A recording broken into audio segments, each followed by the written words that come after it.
Tempsford, and what sort of missions were they?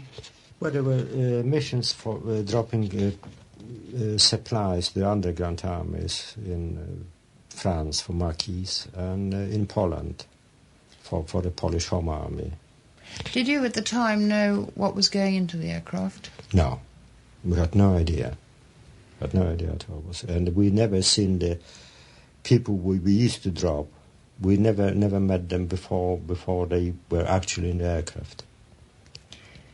Were there any times, say for example over France during that period, that you had a difficult time? Yes. Could you? Yeah, well, especially one trip when we arrived, there was a dropping zone near Marseille. It was a very long trip.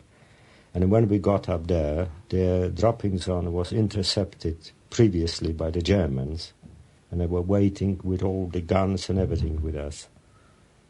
So, what happened? Did you drop the people? Well, no, we didn't drop anybody, because when we were approached, we used to flash the recognition letter with lights, and when we flashed the lights, the people on the ground used to lit up the dropping zone. And instead of that, we had a gunfire from down below. So obviously we didn't drop anybody, we came back. On top of that, later we were chased by the night fighter who was waiting up there as well. But we managed to get back somehow. Now, what were the sort of planes that you flew then? Well, we used to fly Halifaxes from Tempsford. And what were they like? I mean, were they slow? Or? They were slow, but I liked them. They were nice aeroplanes. They were slow and heavy to fly, because obviously for the long trips, they weren't designed for the long trips. And we used to carry tremendous amount of fuel, which made it more heavy. Did you ever did you recognise or become friendly with any of the people you dropped? Never. Not at Tempsford. We did eventually in Italy, but not very friendly. We used to go and meet them sometimes. But the people who were actually dropping, we never met them, except one, which I can tell you when we were in Italy.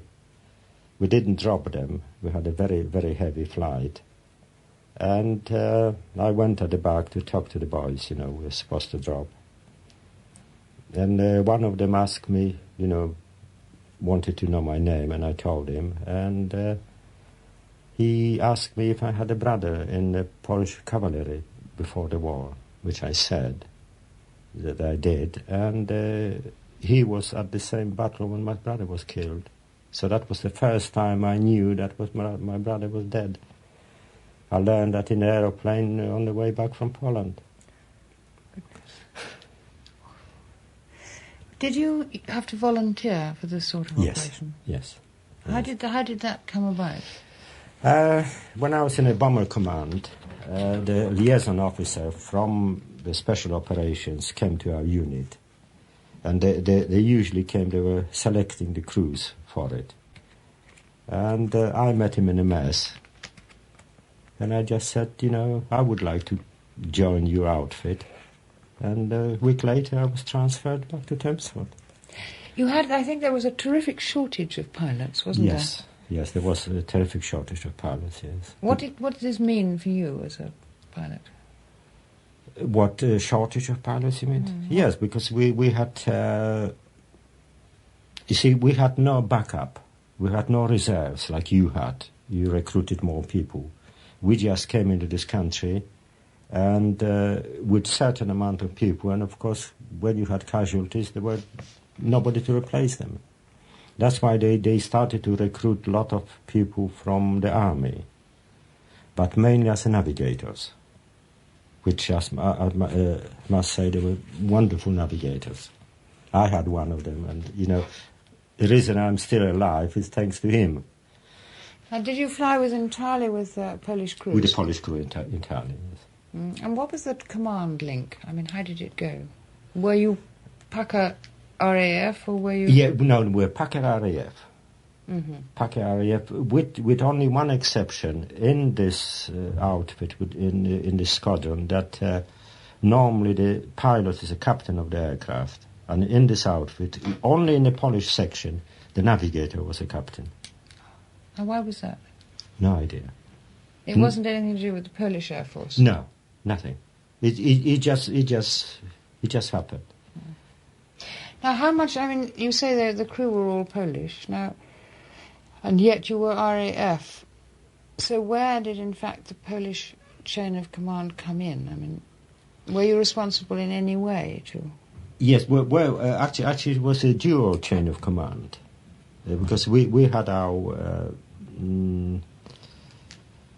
command in London, chief of Polish staff, and but the pay and everything and the supplies used to come from the RAF. And when did you actually hear about SOE? SOE, I've heard when, we used to talk about in the mess and everything like that, and obviously Polish radio used to broadcast as well, that operations were going to Poland, people being dropped. And we knew from friends who were in that squadron, what they were doing, how they were flying, and that appealed to some of us much better than, doing the bombing of Germany. Well, obviously it was a link with your own country. Oh, it was, yes. But personally, I've heard people used to say what a thrill it was to go fly over to Poland, and come back. But it didn't, somehow, it wasn't that strong with me. It was just like any other flight. Obviously, we recognized the towns and places like that, but it wasn't all that strong. Now, when you moved to North Africa, and again later to Brindisi, you were flying over different sorts of territory and different routes. Right, yeah. Did you have any fairly spectacular times then? Well, the only spectacular time we had, that was one flight, was on the 5th of January, which everybody remembers that day. The weather was appalling when we got airborne, and actually the operation was cancelled after 4 aircraft got airborne. I was amongst them. And we encountered heavy icing over Yugoslavia, because you can imagine we used to get airborne from Italy with the temperature about 25-30 degrees, and as soon as we crossed to Yugoslavia, it was hard winter. So the changes in the temperature, and we had a fantastic icing, and we had a fuel consumption, terrific, so we had to turn back. When we got back, there were no lights on the airfield, nothing. Everything was washed out. It was heavy rain. When I landed, all we had as a guide, 2 burning barrels of petrol at the beginning of the runway. And we landed on the second attempt, I think. The other crew which turned back, they came later. They didn't one tried to land at Brindisi and crashed into the port. The second one, they diverted to American airfield and crashed on the way. So out of 4 aircraft, only I got back. I came early, and another aircraft which came late in the morning when it was already light and weather quieted down a bit. What had you been doing? I mean, what were you intending to do? Where were you going to drop? We're going to drop in Poland just outside Warsaw. But, we with the heavy icing, we're using so much fuel that we could only manage to get to Warsaw, and that's it. There was no chance of coming back at all. So we decided to turn back. Did you do any of the drops that were made over Warsaw during the uprising? No. I came back to England just before the Warsaw uprising. Now, I imagine, just generally speaking, the losses were very heavy of these squadrons, weren't they? They're very heavy indeed, yes. To start with, they were very heavy due to weather. And afterwards, when Germans got wise, way we're operating, they were heavy from the defences as well. Now, the ones that went to Poland, I gather, had a specific difficulty. You learnt after the war, didn't you, that flying over Poland was more difficult because... Well, that was when we were operating from England, from Tempsford. We had very difficulties on the way because we used to cross Denmark. And only after the war we discovered that we used to fly over the firing range for the instructors for the German anti-aircraft guns. And they were always waiting. They were very good shots. Yes. Now, when you went into Albania, what sort of things, or the Balkans generally, what sort of things did you have to drop? Well, mainly there were arms, supplies, blankets, uniforms, food as well. On top of parachutists as well, you know, people going to do the underground work. And I remember once on occasion dropping to Yugoslavia, flying to what was then General Tito. We dropped a wonderful French girl. She was going as a private secretary to Tito. And she came in the aircraft, you know, talked to us at the front. And that was the only time, really, when we talked to the people who were dropping, talk to them in the aircraft. Because she wanted to come and talk to us.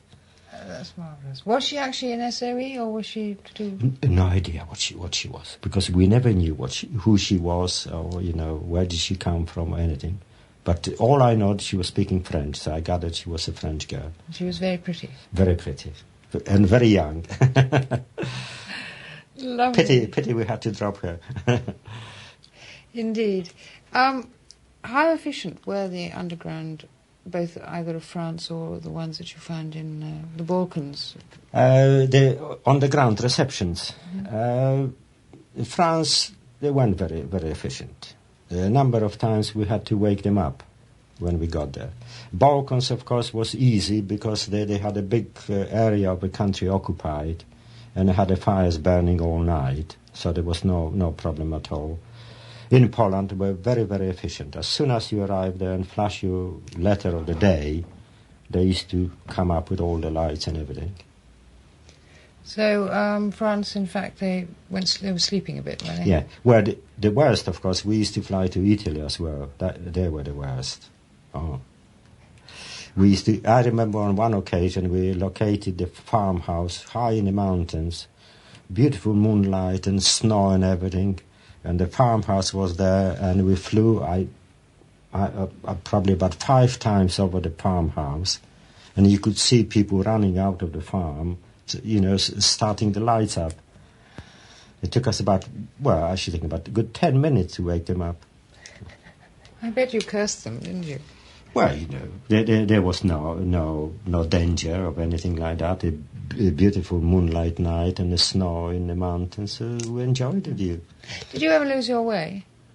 Pardon? Did you ever lose your way? No. Just as I said, thanks to the wonderful navigators we had from the army, and mine was especially good one, and you know we never lost our way. What did you feel as with so few Polish crews, you obviously worked alongside British crews, didn't you? No. Never? Well, in Italy, yes, because there was another squadron of Halifaxes, the British crews as well, and there were fighter pilots as well there. We enjoyed the company. I meant really when you realised that whatever the arguments for or against, but that flights were not going into Poland as much as the Poles needed them. Now, what were your feelings on this? Well, actually, at the time, we didn't realise that there was such a great need for it. And, we thought that we were doing our utmost. And there were British squadrons who were flying as well from Tempsford and from Italy, and eventually we were joined by 2 South African squadrons as well, which were helping us. So we thought the effort was quite good, but The only drawback was that we had to carry so much fuel. And all the space was taken by the fuel, and we couldn't carry a lot of supplies.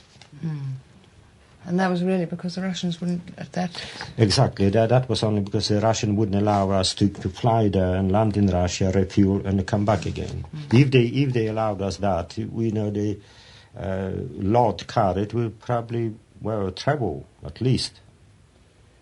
Right, I'm going to switch off for a moment. I think you were in Italy at the time that the pilot came back with the bits of the V2, weren't you? That's right, yes. What was his reaction when he arrived? Well, the reaction of the pilot was obviously he was very happy to be back, because they had problem of getting airborne from Poland because of the wet condition of the strip.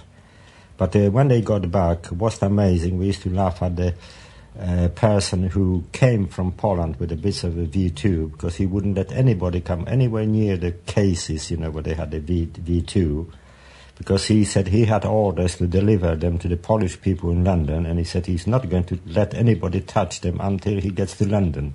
He used to sit on the cases, wouldn't even go for breakfast or lunch, nothing. So did the RAF try and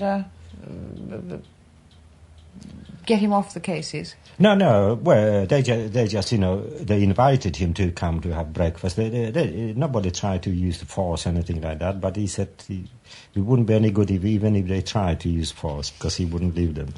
Lovely. It must have been a very exciting trip. Oh, well, when we were talking to a pilot afterwards, he was absolutely full of it. He said absolutely everybody wanted to go and do that trip. But we weren't allowed. We only, one person went with a British crew as a sort of as an interpreter and a liaison on the ground when they arrived. Mm-hmm. So he was in fact the only Pole on the aircraft? He was the only Pole on the aircraft, yes, with a British crew. But everybody wanted to go, just to be able to land there. It must be, yes, I can imagine that. Because there were only 3, weren't there? Only few, yes, there are only few trips, yeah. Now, how long did it take you to get to Poland? It was a terrifically long way, wasn't it? Well, when they were landing in Poland, they used to get airborne because Dakota, they used to fly in Dakota, was slower than Halifax. So they used to fly in the daylight halfway through Yugoslavia. We always used to escort them with one of our different aircraft and meet them on the way back. But even our trips going to Poland, they lasted 10 hours, 11 hours, 12 hours sometime, almost 12 hours. And how many trips did you do on a tour? Well, normal tour lasted about 20, and then was boosted up to 30 flights. So that meant you were working for how long without a break? Without a break, that meant from anything from 6 months to 9 months without break. You must have been exhausted. Sometimes, yes, because we were allowed to do 3 trips maximum, one after the other, and then they had to have a break of 24 hours. But what was it? You're working incredibly hard, very tired, very long hours. What was the feeling among the... Well, the feeling was tremendous among the air crew. Nobody wanted really to take the break or anything like that. But even more so amongst the ground crews, because they had to maintain the aeroplanes, and quite often they worked day and night, to get the aeroplane ready in the air again. Mm-hmm. Now, I think flying your sort of work was actually more dangerous, wasn't it, than... It was because there were 2 things. We had the weather against us. We had no navigational aids apart from the skill of the navigator and the map reading. We had no help of radar, and of course our aeroplanes were stripped of defenses, and so we were absolutely defenseless against the night fighters. And if you came down? If we came down, of course, that we used to receive crews working for that part, they used to receive the special treatment from the Germans, not like the crews from a bomber command, because obviously they wanted to know what we were doing, where we were dropping, and because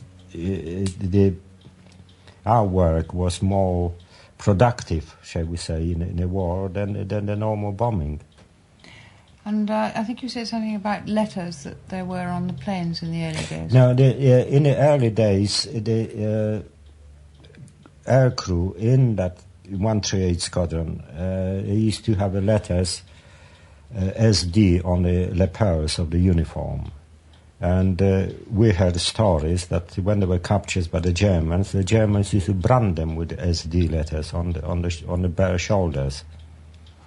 And then that practice was discontinued, and wherever possible, we always used to decline any knowledge at all, that we were involved in this. Did you have anything special? Did you carry anything special in case of... Well, in case of that, of course, we carried the currency of the country where we were going, and we all had to carry the photographs in the civilian clothing, so that'd be quicker to produce false documents for us. And of course, sidearms as well, which normally in the bomber command or anything they weren't carried, and we always carried them. So in fact you did get a certain amount of very different treatment in that sort. Oh, we did, yeah. So we had not only in the flights, but on the ground as well. We were definitely treated in the messes. The messes were supplied with food and drinks and everything, and we always had a preferential treatment. You mean supplied with food and drink more? More than anybody else, yes. That I should think you enjoyed. Oh, yeah, of course we enjoyed it, yeah. Well, while we could, but, quite often you never had a time to enjoy it. Or if you enjoyed it too much, then you suffered during the flight. I'm sure you did. Could you tell me about the the gold? You have it on your... Well, we used to, amongst the things we used to drop all over Europe, were consignments of gold coins or paper money as well. Normally we weren't told what we carried at all, but there was one occasion when something went wrong with the aircraft, and the aircraft had to drop all the lot over the sea, and then amongst all that lot was one big container full of gold. So since then they used to tell us. And I remember on one of the flights, they brought into the aircraft container, and they told us it was gold, which was destined for Albania. And through somebody's fault, we were given the wrong reference of the dropping zone. And we completed the mission, we dropped everything, we came back, and 2 days later we learned that we dropped it on the small Albanian village. So I'm sure the Albanians are blessing us up to this day, we're receiving the pennies from heaven. Oh, that's lovely. Finally, you say that your flying was more productive. Did you feel that you were doing something? And what were your feelings about your job? Well, yes, we thought, because we knew that all the arms which are going and the men which we dropped behind, they were disrupting the communication lines of Germans, and they were, assassinating the high-ranking officers. So they were doing probably more damage to the war machine than destroying few houses in a town. So you actually felt that at that time? Oh, yes, also we did, yeah, definitely we did. And of course we enjoyed the flights as well, because it was a greater challenge for us. In bomber commands you had a target, which everybody got for a target. You got a route prepared, you got everything prepared for you. The target was marked by the markers beforehand. On those trips, you were only given the position and a time where you're supposed to be there. And choosing the route, choosing the payload, fuel load and everything, time of takeoff, it was your own. So it was more rewarding, to work on this. You were more or less on your own.